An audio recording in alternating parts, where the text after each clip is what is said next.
What we saw much later was that had we planned the city better, had we moved towards high density, mid-rise development, we wouldn't have needed to sprawl out so far in order to inhabit people in our city, and we wouldn't have needed those distances, we wouldn't have needed those roads, we would have done perfectly well with public transport. How you deal with your client, your ability to tell them the truth, to be able to guide them, be able to advise them so that they can rest assured on your opinion, take the next few steps and decision making, that is the most important skill a lawyer needs to have. I subsequently discovered several years into my practice that there was even a thing called environment law.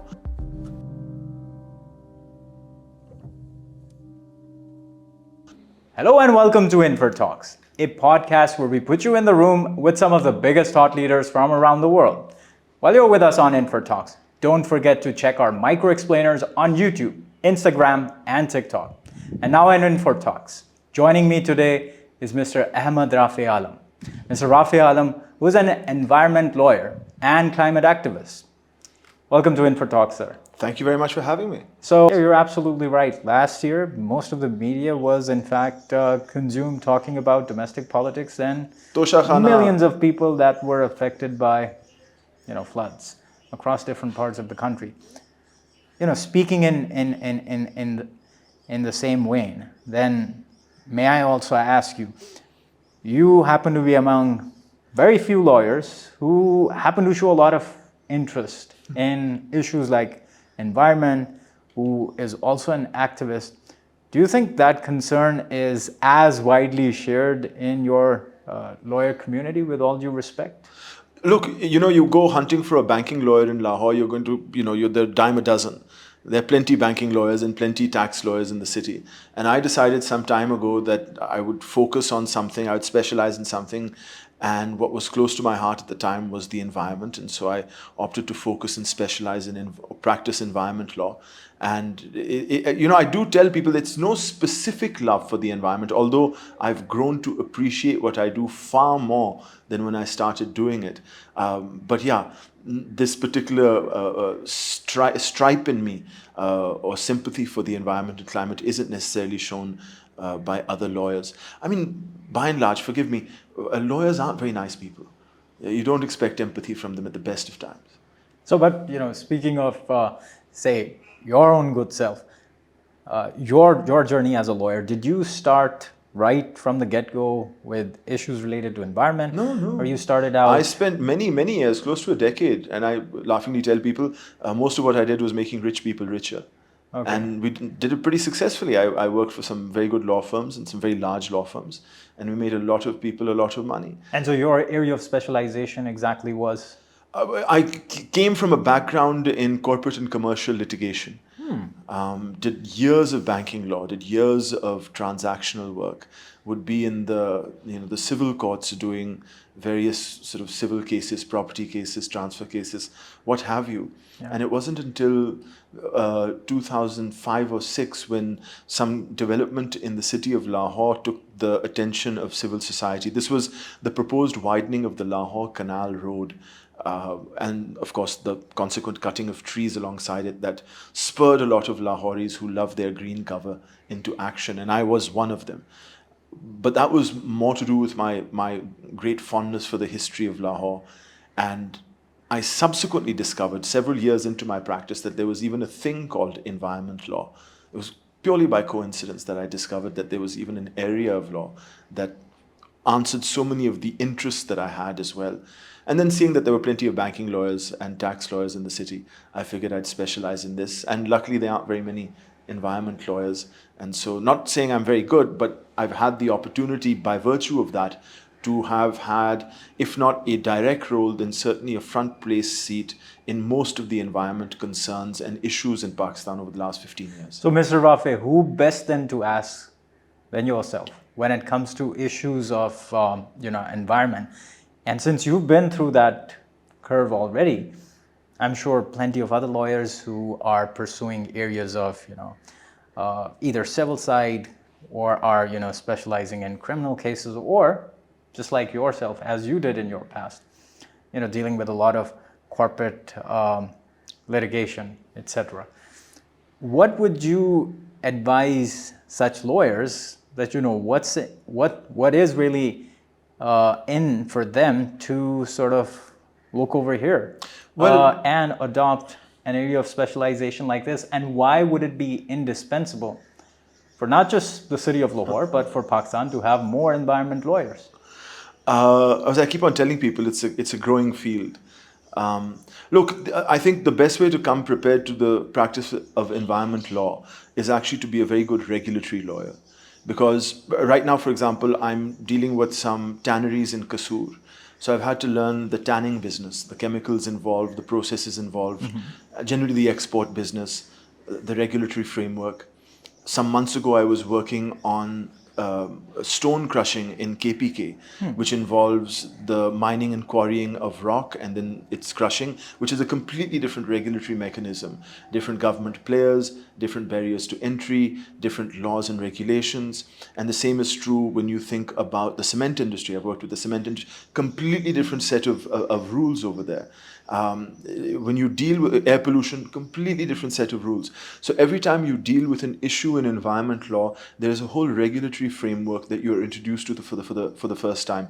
And quite often I find it quite daunting and intimidating. But thankfully, because of my experience as a regulatory lawyer, as a corporate lawyer, I am pretty familiar with how to put the jigsaw pieces together quicker than other people. And so I would advise others who are interested in the practice of environment law not to focus necessarily on memorizing the Environment Act. It's only 32 sections long. You can do it in an afternoon and a half. But really practice other areas of the law, including, by the way, criminal law, because a lot of environment prosecutions happen under the Criminal Procedure Code. So you need to know your criminal law, you need to know your civil law, you need to know your regulatory law, you need to know how the banking system, you need to know all of this before you can be a really good exactly. environment That lawyer. was my next question, because we really need people coming from these different area of expertise. And what could they really bring on the table as future environment lawyers? Just like yourself, you said that your background as a corporate lawyer actually helped you immensely in terms of doing your job in a far more effective manner. So how could others do the same if they're coming from, say, different background than yours? Look, I'll take a step back and say that the greatest skill a lawyer can have is what I refer to as, it's like a doctor's bedside manner. People come to you when they're in trouble. Any lawyer. People will come to a litigating lawyer when they've gotten themselves into trouble. They've either murdered someone, they've breached a contract, they're owed money, something has gone wrong. And everyone can know the law. Everyone is pretty much par for the course, you know the law. How you deal with your client, your ability to tell them the truth, to be able to guide them, to be able to advise them so that they can rest assured on your opinion, take the next few steps and decision making. That is the most important skill a lawyer needs to have, is that ability to connect with their client, be honest with them, and be able to guide them in a way that the client can actually utilize. So, you did cite one example as your own experience with public interest litigation. How about if I were to ask you, what are like some of the other litigations that you've done in the past and they've like really helped you come up with some major breakthroughs? Could you cite a few examples? I point at the sky and say, look what a great job we're doing. One of the first environment cases we did was regarding the widening of the Lahore Canal. And this was mid to late 2000s. And a lot of people at the time would speak to me and say, why are you against this road widening? It's going to make the traffic better. And as far as the trees are concerned, we can plant the trees again. I think during the pendency of that activism, the subsequent Supreme Court case, the big turnaround that we got was that, firstly, up until 2006 or 7, the Environment Department had received about 40 applications for NOCs or environmental approvals in its entire history. The next year after our initiative, there were over 400 applications. And now in 2023, there are literally 50 to 75,000 applications for environmental approvals. So 50 to 75,000 in Punjab alone. starting from 2005. So what we did is we broke the floodgates of the Environment Department and the Environment Agency actually exercising its regulatory role and carrying out environment assessments and giving and granting or denying environment approvals. That particular bit of activism led to a larger awareness in the community, both business and civil society, as well as the EPA, of what the role of the law was and what they were supposed to do. So it's a transformed landscape when I look back 15 or 20 years later.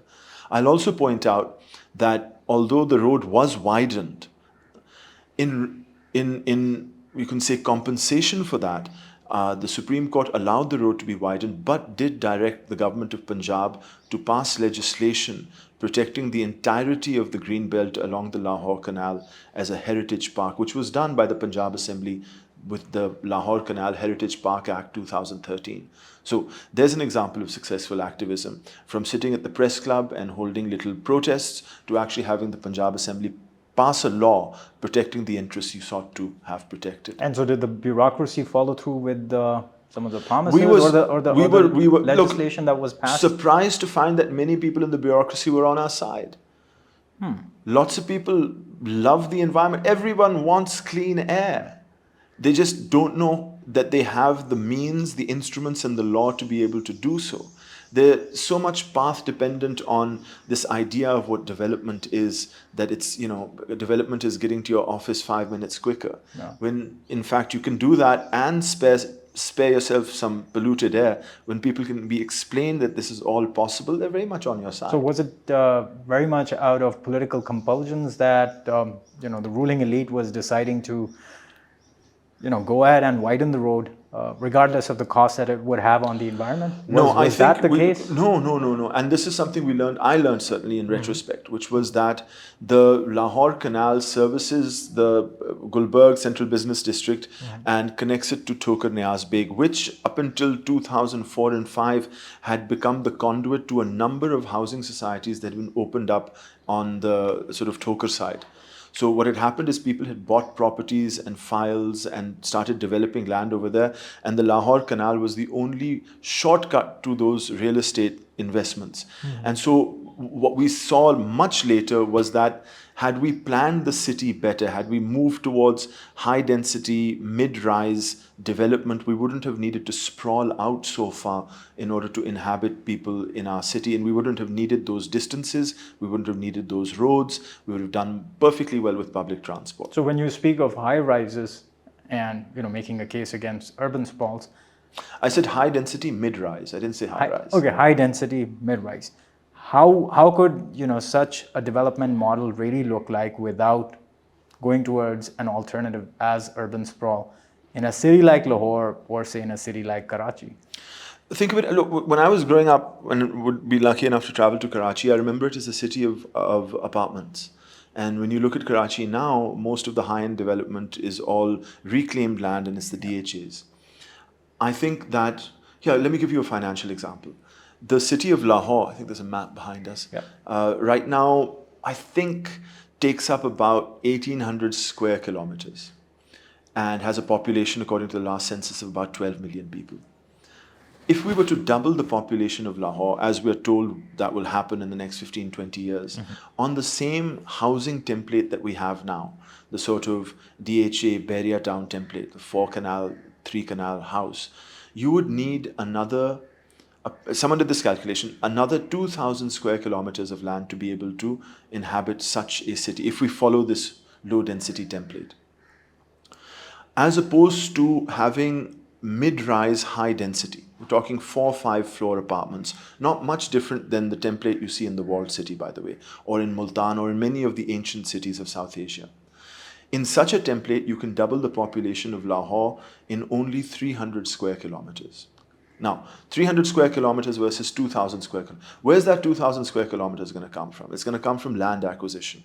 That means the state is going to acquire land. That means from our taxes, land acquisition is going to be paid. And paid to buy 2,000 square kilometers of land. Now, on this 2,000 square kilometers of land, you're going to have to lay road networks, infrastructure such as gas, electricity, phone connections. All of that's going to cost from the public exchequer as well. And who is it going to benefit? It's going to benefit those people who can afford a 4-canal house.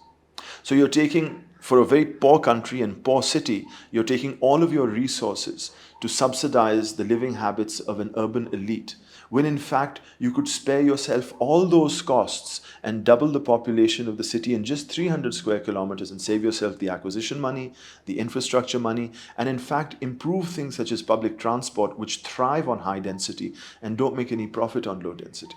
So just purely on money and finances alone, a mid-rise, high-density development is good not just for the exchequer, but for the environment, and I could go on and even say the community, because in high densities you have more frequency of meeting people, and cities are nothing more than the ability to be able to interact with others and society. We don't get that with low-density sprawl. So there are all sorts of co-benefits associated with higher density living. And, sort of like going back to your journey with litigation, and whenever you've been doing litigation, even today or in the past, were there any challenges that you confronted from, say, people, from stakeholders? No, mostly from the judiciary itself, that sometimes can't understand the issues we put before it. And how would they sort of create a challenge? Case haar gaye.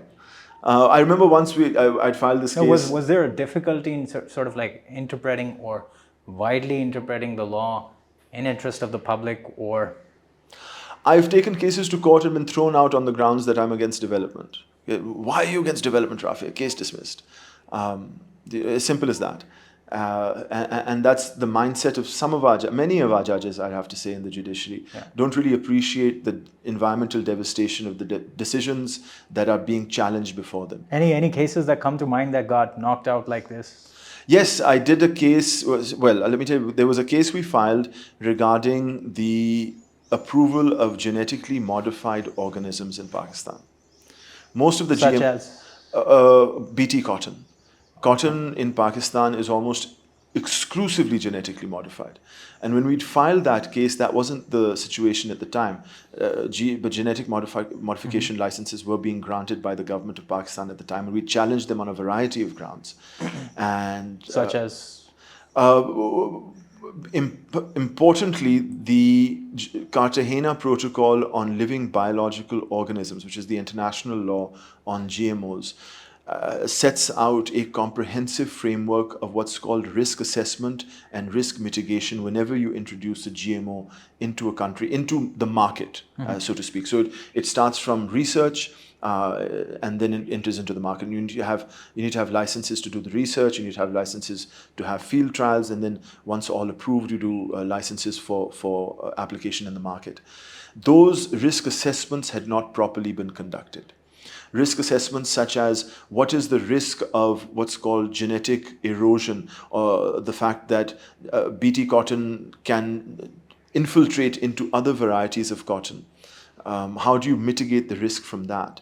That hadn't properly been conducted at the time. In Pakistan? In Pakistan. Or elsewhere internationally? Elsewhere internationally. Look, you do that by having buffer zones between the cotton that's BT and the cotton that's natural. Right. A buffer zone could be a couple of kilometers so that there isn't any transference. What's happened is without those buffer zones in Pakistan, most cotton in Pakistan has now been not infected, but it has been transposed with the GMO seed, which means that the companies such as Syngenta and Monsanto firstly own all of the cotton, or at least the intellectual property in it, and secondly, we have genetically eroded the Indian cotton that's indigenous to this area and goes back thousands of years. There is no more, very little, it's like on the verge of extinction, Indian cotton in Pakistan, on account of the fact that those proper protocols weren't followed. So in a way, we've contaminated that particular indigenous variety. Yes, we have. And when we filed that case, I remember arguing for about 2 minutes, and the judge said to me, "Beta, aapka case nahi banta." And what offended me more is that despite my white hair, he called me beta. He threw me right out on my ear. We filed an appeal subsequent to that. That appeal has been pending in the Lahore High Court since 2017. It's been before several benches, several judges, most of whom get very confused when we try and explain, because explaining not just genetically modified organisms, but the international law and the local law related to them is a bit of a time-consuming... And it still has not been... properly adjudicated? No. But at some level, I'm satisfied... Has it been fixed for hearing it, at least? Not in the last 2 years. Not since the pandemic. Not a single hearing? Not a single hearing since the pandemic, no. Have you tried bringing this to the attention of the judiciary? Sometimes you find yourself, it's a sort of balance that I'm satisfied with. Because when we filed those cases, although a handful of licenses were granted, the government of Pakistan hasn't given any more genetically modified organism licenses at all. So have you looked for a stay order? I know it's a sub judice matter, but like, have you looked for other interventions such as a stay order or something so that, Look, the threat similar now is licenses are now not we've granted lost in cotton. future? I mean, there's nothing. Even if I got a stay, we've lost cotton. But if, for example, there would be a move or an application to seek approval for genetically modified corn, which is a food source, I would certainly spurn into action and move that case again. But right now, cotton's lost. And no more licenses are going to be granted either, because the government knows that we're breathing down their back when it comes Are to these there licenses. any other edible crops that are like the main staple food items of Pakistani people that are at risk of, The thing coming with across such contamination? even with cotton, for example, genetically modified cotton was introduced to Pakistan. I wouldn't say illegally. I would say before there was any regulation of it. So there's a lot of stuff that happens under the table, and I wouldn't be surprised if there are fruits and vegetables in Pakistan that have genetically modified organisms in them.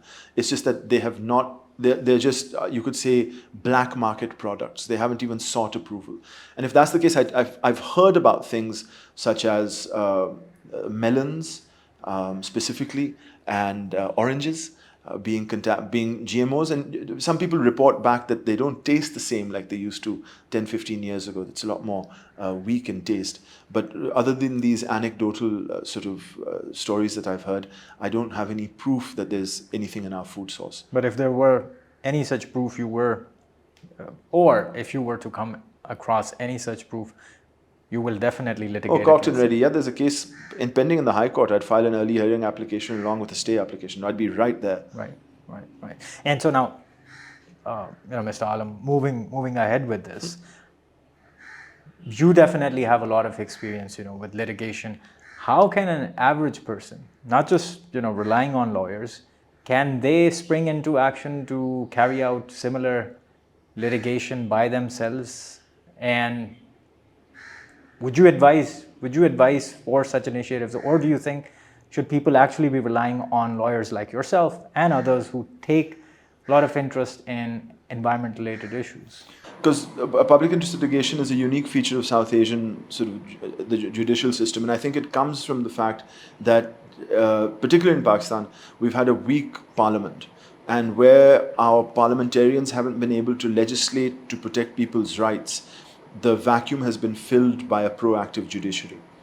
And so I don't really believe a lot of what goes in public interest litigation should be adjudicated. I, for example, am hesitant to file. In 2012, one of the public interest litigation cases we did was to seek to have the river Ravi cleaned up because it's incredibly polluted. And the Lahore High Court set up a commission to look at how low-cost and sustainable techniques could be used to clean the water being discharged into the river Ravi. And after 8 years of hearings, it became very clear to me that it's not the job of the judiciary to clean the water or the air. There are institutions, statutory institutions, municipal bodies established for that responsibility. It's their job. And I think sometimes public interest litigation is unsuccessful because you're asking too much out of a court of law. A court of law is to adjudicate legal disputes and settle differences of law between parties. It has its limitations, right? So I'm very careful in what sort of public interest litigations I take to court, knowing full well the limitations I've just set out and the types of goals that we want to achieve. I don't want to bite off more than I can chew and ask the court to do something that it can't. So what other alternatives do you necessarily rely on in order to, help meet these,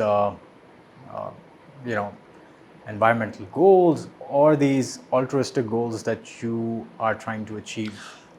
I have been very fortunate then to have been asked to join a number of statutory bodies such as the Punjab Environment Protection Council, the Pakistan Climate Change Council, and then municipal authorities such as the Lahore Electric Supply Company or the Lahore Waste Management Company, the Saaf Pani Company, the Punjab Urban Unit, where I served as a member of the board. And that gave me an opportunity, rather than stopping things from happening, which is what you do in litigation, to actually doing things. So doing things, you don't necessarily need, and I said you don't need the court to clean the water or the sanitation system in Lahore. You need a municipal authority, and you need people with a vision and a plan to do that. And that's what you do. You go to the politicians who are responsible, you go to the municipal authorities that are responsible, and you lobby them. You find out what their problems are, you try and solve those problems. If litigation can solve those problems, so be it. But that's what you do. You do what the basic sort of formula of democracy and democratic institutions tell you to do. So you're basically suggesting that people would first need to reach out to executive institutions, the bureaucracy, and if it doesn't work, then you go to court. All right. Yeah. All right. And now, so moving on from over here, again, as someone who has an expertise in law and as a lawyer, what kind of bottlenecks do you find, or perhaps gaps that exist in, the legislative system, the regulatory framework, or the overall policy framework, where you perhaps think that, had such and such laws existed, or had such and such certain bureaucratic practices existed by, the municipal bodies, etc., people's lives and the environment that they live in could have been relatively far better off? I wouldn't say that we need more law. What we need is money and political will. The Pakistan Environment Protection Act was passed in 1997, the same year as the Securities and Exchange Commission of Pakistan Act was passed. And the SECP Act was passed to create a frontline regulator of Pakistan's stock markets. And Pakistan's stock markets, I don't know if you know, are very good performing stock markets because it has a very good regulator. That regulator was given political agency to go after stockbrokers and companies that were in contravention, and to fine them and to collect those fines and put them into their coffers as a form of revenue. And you can check out the SECP has offices in all the big cities in Pakistan, including some of the smaller cities such as Multan and Sialkot. And that all comes out of revenue that it generates from its fines and penalties. In 2012, I think 13, the government of Punjab set up the Punjab Food Authority, which was to improve the quality of food being served, especially in some of the high-end restaurants or all over. And they started doing their job by shutting down several very big restaurants because there were unhygienic conditions in the kitchens. And that led to some sort of public backlash and political sort of influence trying to be wielded. But no, again, the Punjab Food Authority was given political agency. It was allowed to do what it was to do. It was allowed to fine people and collect those fines as a form of revenue. The PFA now operates in 7 cities in Punjab. It has, I think, 1,200 cars that its officers can go and conduct raids and investigations with. That's the type of agency we want. The Environment Protection Department in Punjab, which is supposed to regulate over 60,000 industrial units spread out throughout the province, has less than 1,000 officers. It has a very small budget. It doesn't have political agency. I know a couple of years ago, a friend of mine was the district officer in Faisalabad, the district officer environment. And he sent notice to a company, a factory in Faisalabad for polluting water. And the next day, he got a phone call from the Prime Minister's office transferring him, because APTMA is a very powerful, the All Pakistan Textile Mills Association, a very powerful body. And so the Environment Protection Agency doesn't have the political agency that it needs. And it certainly doesn't collect, it hardly fines people, because when it does, it gets shut down. And it has no means of collecting revenue to strengthen itself, to have the sort of equipment needed to carry out tests and enforce the law, which other agencies very clearly do because they've been given political agency. So we have the laws. Yeah.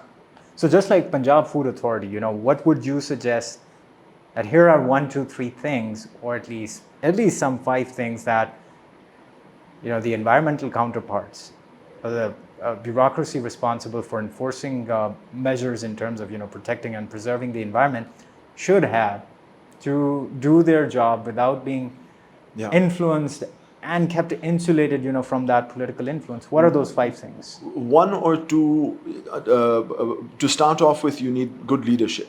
So a director general who is competent, not necessarily technical competence, but administrative competence. Political will, giving that technical competence free rein and agency. And number 3, money. The third example I was going to give you, I've given you Food Authority, I've given you the SECP, has been the Lahore Waste Management Company that I had the great pleasure to serve on the board with.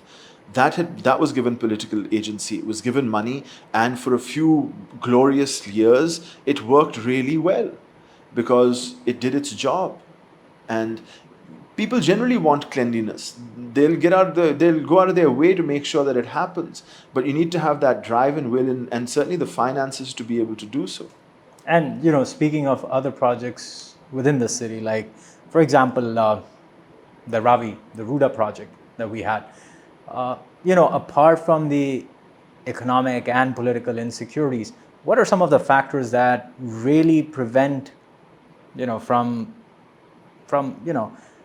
such development schemes or development projects from coming to fruition? I'm not trying to make a case in favor of perhaps anti-people projects, but what are certain other factors that actually prevent such projects from being a reality in itself? Well, I think hubris was cost Ruda dearly. To think that they could get away with something so audacious, and there are tens of thousands of people who inhabit the 100,000 acres that Ruda is making a play for. In my opinion, it's nothing but a real estate scam. You're literally taking land from people who already have it by using farmers that already use it, by using land acquisition, and then the state is playing the role of a property developer and flipping that land and selling it to high-end developers itself and gaining a premium. And those high-end developers are going to sell it to rich Lahoris. I'm a completely lay person who does not understand, the Ravi's contours or geography, but are these people based on the land of the river itself, or within the contours of the river itself, or are these people that are way outside? 100,000 acres doesn't just follow the river belt; it is kilometers on both sides for 30 kilometers down the Ravi, and so there are farmers on not just the river. Some farmers on the riverbed, there are farmers on the river plain, and there are farmers beyond as well, all affected, landowners all affected by Ruda. Some of whom stand to make a fair amount of money by selling their land for real estate. As we've seen, the development of Lahore has been somewhat similar. A lot of people on the peri-urban outskirts of Lahore having agricultural land just sold it and bought themselves a couple of prados. And that's where the money went. It's no benefit necessarily to the economy either, because you're not doing anything. You're just flipping land and giving someone a premium. Look, there's no water in the Ravi to start with. There isn't any. We gave it to India under the Indus Water Treaty. Who wants to live next to an empty riverbed? And anything south of the city of Lahore, anything flowing in the Ravi south of the city of Lahore today isn't water. It's the effluent of the 12 million people who live in the city that's discharged untreated into the riverbed. Who the hell wants to live next to a sewer? Again, it's not the audacity of the project is staggering. Right. And so now moving forward, and I want to ask you a very serious question, something that affects nearly all parts of the country. But speaking of big metropolitan cities in Pakistan, such as Karachi and Lahore, who have this now perennial issue of ineffective drainage system. I know you're not an engineer from background, but how do we sort of help fix a broken system like that? Well, Karachi is very different because I usually quip that you spit in Karachi and you'll get 4 hours of traffic jams because the drainage system blocks up. Karachi is too big. It's 25 million people. There are parts of Karachi where the drainage system was set out as a second thought. I'm speaking specifically of the DHAs, where many drains don't actually connect to any discharge point. They're just made for show. The preeminent thought in mind when creating those housing developments was to make money rather than provide municipal services. And so I suppose what you need to do is to go back to the drawing board when you're planning cities, is to look at what sort of rainfall the city is going to receive and then plan accordingly. I often joke about the planners in Lahore who must think that it doesn't rain in this city. But that said, I have to give them credit, because in the age of the climate crisis, you see, if you're an urban planner, if you're planning a city and you're planning the infrastructure around it, and you want to make stormwater drains, you look back at the flooding and look at averages and see what sort of average flooding you get, average rainfalls you get. And it's on the basis of those averages that you plan the size of your drain, whether it's going to be 4 inches, 10 inches, 15 inches, based on the 50-year average, 100-year average, so on. But as my friend Danish Mustafa reminds me a lot of times, that in the age of the climate crisis, averages are out the window. Last year, Sindh and Balochistan received between 4 to 800% of average monthly rainfalls. Now, you can't design for things like that, because, I mean, you could design for a 1,000-year flood, but then you're making such large infrastructure investments that make it perhaps unfeasible to be able to finance something like that, because then the infrastructure costs become too much. Well, let's start with smaller places like, and when I say compared to the size of the country itself, speaking of places like Lahore itself, how could Lahore still do better? When you replace so much natural vegetation, which has an absorptive capacity, if it rains on land, on soil, that water will be absorbed. When you replace that with cement and roads, you lose that permeability and you increase what's called stormwater runoff. So as Lahore has sprawled outwards, it's increased its vulnerability to urban flooding, because it's decreased its ability to be able to absorb that rain and put it into the aquifer. Now, that's a problem that we're going to have to degrow out of. No more sprawl, no more of this high-end urban residential development that we see, more of the mid-rise high density that I was talking about earlier. And Mr. Alam, before we wrap up this conversation, my last question is primarily going to be about the urban sprawls and the kind of undesired aspects of it, and especially the common problem that is faced by people across the country, where we've seen a lot of indigenous people, as a consequence of such development, be displaced. What do you think the governments, and I'm talking about the local governments, the provincial governments, the central government, do differently, and so can the private sector, to sort of prevent such practices from becoming the kind of trend it has already become? Governments respond to their constituencies. We have roads in Pakistan because at some level people want roads. We have schools and hospitals in Pakistan. We do, because people want schools and hospitals. I'm going to have to go back to the fact that you're from Islamabad. I'm from Islamabad, but the fact is I actually come from Sindh. You come from Sindh? Yeah. Well, just down the street here, down Mall Road, is this place called the Park Tea House. It used to be called the India Tea House before partition. Yeah. And according to lore, it used to be where all the intellectuals in the city used to gather in the afternoon and talk and socialize. And a lot of the great literary figures of post-partition Pakistan come from there. But it's not an accident that happened. That part of Lahore is actually known as Donald Town, named after Donald Umferston Aitchison, incidentally, one of the governors of Punjab. And it's the only area, it's the colonial part of Lahore. It's the only part of Lahore that has sidewalks. Now imagine yourself 75 years from now, in that part of Lahore where the Park Tea House is. Within a 10-minute walking distance of Park Tea House, you have King Edward Medical College, you have Punjab University, you have Government College, you have the National College of Arts. You have all the major newspapers at the time, the Pakistan Times, and you also had the Civil and Military Gazette. And most of the high-end residential areas, such as Turner Road and stuff, Abbott Road. People would come out in the afternoon, they'd walk on the sidewalk, and just their social interaction. Sidewalks are great because you are socially equal, you're walking shoulder to shoulder, and you come across someone you know that you haven't met in quite a while, and you move into a cafe to have a word with them and a conversation. One of the great beauties of a city, and cities are one of the greatest things humans have done in their civilization. One of the great things of a city is that it gives you the opportunity to meet and interact with other people and share ideas. Most importantly, share ideas. Most great ideas in human history come from urban areas. Great architecture didn't come from villages. It came from, great science didn't come from hamlets. It came from where people were talking to each other. You need coffee houses. You need that hustle and bustle. You get that when you have high density and what I call democratic spaces, democratic streets where people can walk shoulder to shoulder.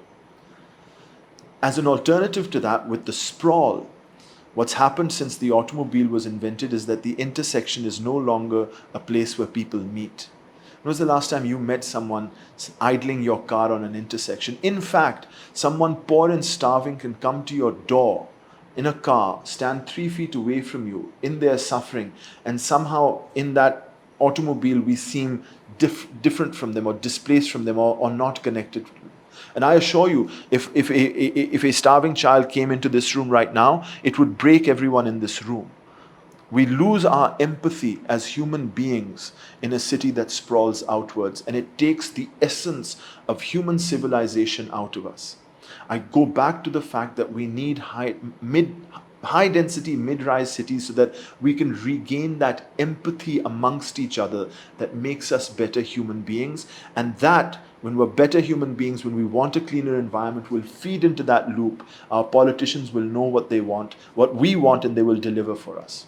Thank you, Mr. Rafay Alam, for inviting us for this conversation and for inviting us to your space. Thank you very much for having me. Best of luck. Thank you so much for staying with us through this conversation. Our team works very hard to make this work possible. And it would mean the world to us if you could like and share our content. And if you'd like to stay informed on upcoming podcasts and other work, please hit the bell icon.